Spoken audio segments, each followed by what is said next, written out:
ลืมกันเสียเถิดคนดีนับแต่วันนี้อย่ามีไม่ตรีต่อกันตัดสว่างผ่านความสัมพันธ์สิ่งเก่าๆจงลืมมันเลิกเกี่ยวพันกันขอ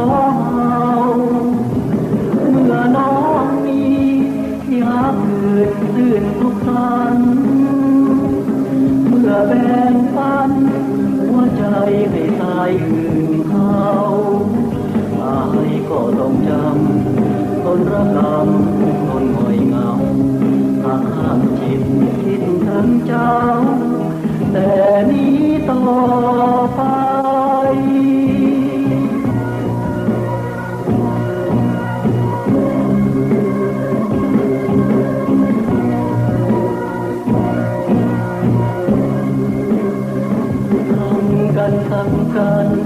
สั่งกันเสียเถิดคนนี้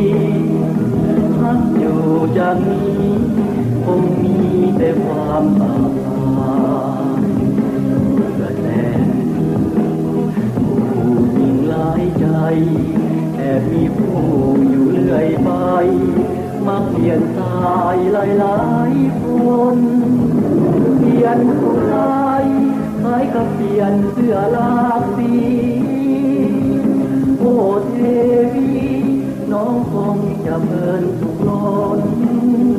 เห็นอยู่เต็มตาจนละอา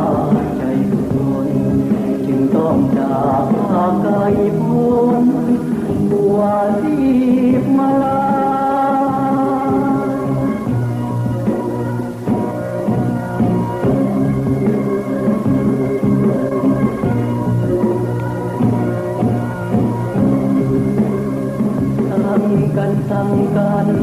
สั่งกันเสียเถิดคนดี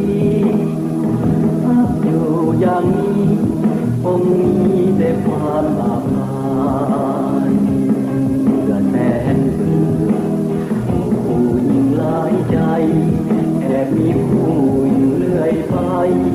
มักเปลี่ยนสายหลายคนเปลี่ยนผู้ชายคล้ายกับเปลี่ยนเสื้อลากสีโอ้เทวีน้องคงจะเพลินสุขล้นเห็นอยู่เต็มตาจนละ